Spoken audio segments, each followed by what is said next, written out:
حضرت ابراہیم کے دلائل کا جواب نمرود نہ دے سکا تو کہنے لگا کہ اس کو آگ میں ڈال دو. قوم گئی ہوئی تھی ساری, آپ نے بات سنی ہوئی ہے, میں نے صرف اشارہ دینا ہے, میلے پہ. تو حضرت سیدنا ابراہیم علیہ السلام نے سارے بت توڑ دیے, کلاڑا بڑے بت کی گردن پہ رکھا. واپس آئے, کہنے لگے بت کس نے توڑے ہیں؟ تو فرمایا اس سے پوچھ لو جس کی گردن پہ کلاڑا ہے. کہنے لگے یہ تو بول ہی نہیں سکتا. تو فرمانے لگے بڑے بیوقوف ہو جو بولتا ہی نہیں, سنتا ہی نہیں, اپنا آپ نہیں بچا سکتا, اس کی پوجا کرتے ہو. کہنے لگے پکڑو, دلیلیں ختم ہو گئی, اس کو آگ میں ڈالو. بہت بڑی حویلی 45 فٹ مربع پہ مشتمل ایک حویلی بنائی گئی اور 45 فٹ اونچی.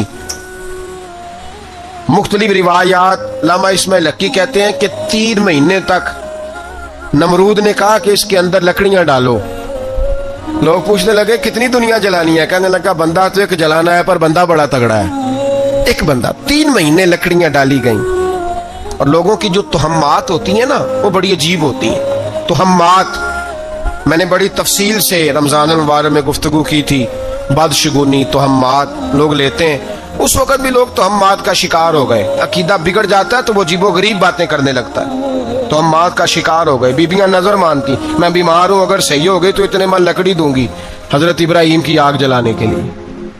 ایک عورت لے کے جا رہی ہے لکڑیاں, تو ایک نیک دل آدمی نے اس سے پوچھا کہاں جا رہی ہو؟ کہنے لگی میں نے منت مانی تھی تو حضرت ابراہیم علیہ السلام کو معاذ اللہ جلانے کے لیے لکڑیاں لے کے جا رہی ہوں. تو وہ رب کریم کے بندے کہنے لگے تو ڈھونڈتی رہے گی, تجھے وہ جگہ ملے گی نہیں. وہ بی بی کئی مہینے گھومتی رہی, جگہ ہی نہیں ملی جہاں لکڑیاں ڈالنی, ماری گئی.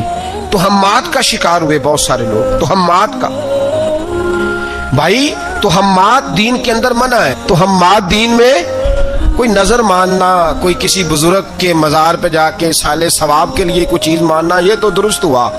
لیکن غیر شرعی نظریں مان لینا کہ میں آ کے گرد چکر لگاؤں گا, میں جناب وہاں جا کے یہ والا تماشا کروں گا, میں دھاگا باندھوں گا, میں رسا کاٹوں گا, میں وہاں گندے ہوں سے پانی پیوں گا, ان کی شریعت اجازت, یہ تہمات ہیں, بدشگونی ہے. دین میں ان کی کوئی گنجائش.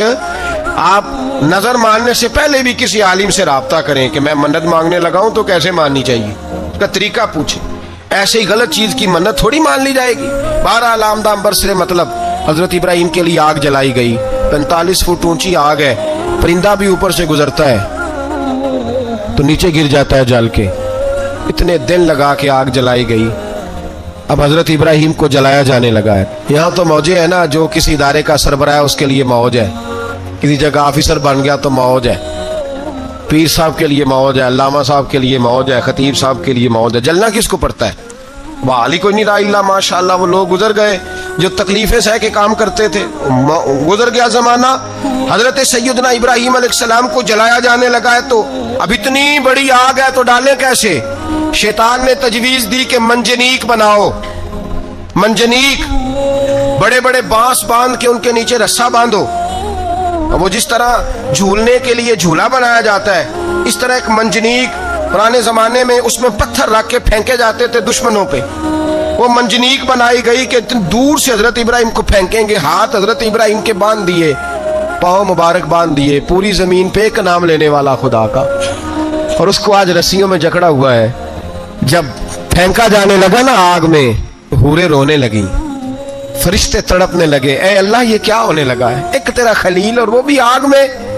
فرمایا جاؤ جا کے اس سے کہو اگر تمہاری مدد لیتا ہے تو اسے بچاؤ. ہوا کا فرشتہ آیا, کہا ابراہیم اگر تو کہے.